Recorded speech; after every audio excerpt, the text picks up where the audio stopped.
Pas parce que je me dérobe, mais parce que c'est vraiment une question très difficile.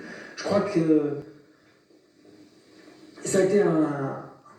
Bon, d'abord, il ne s'agit pas de dire qu'on est pour ou qu'on est contre. C'est un mouvement historique, au même titre que l'émancipation du prolétariat ou les socialistes. Il y avait une situation d'oppression et d'injustice, il y a eu une révolte.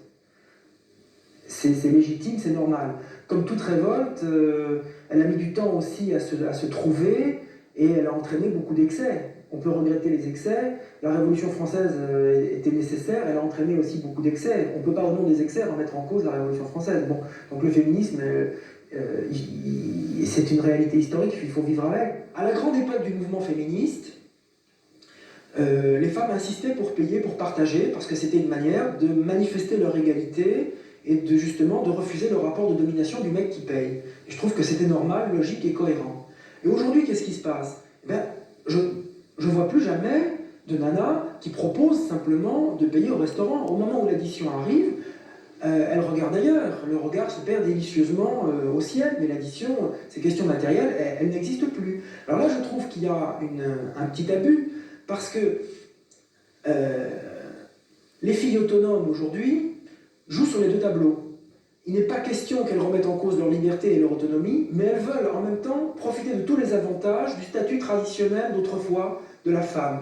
Courtisée, servie, femme fleur, femme objet, adulée. Mais en même temps, il n'est pas question pour elles de renoncer à 1 centimètre de leur territoire ou de leur indépendance pour autant. C'est-à-dire ça les empêche pas de vous balancer une baffe dans la gueule 5 minutes après. Alors je trouve que là, c'est pas cohérent.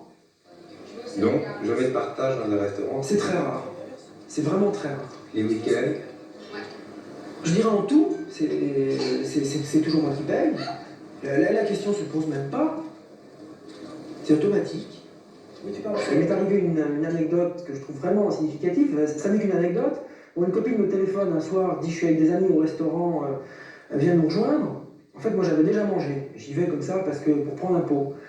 L'addition arrive et la fille dit c'est le braguette qui paye. C'est d'autorité sans même nous consulter, sans même qu'on ait pu éventuellement avoir le geste d'inviter. Non, c'est très révélateur parce que c'est la taxe. Il faut payer. Voilà. On est des porte-monnaies ambulants. Si tu veux sortir avec une nana, il faut payer. C'est devenu un rapport d'utilisation maintenant, de manipulation. Elle travaille, elle gagne autant que nous, mais leur salaire c'est de l'argent de poche.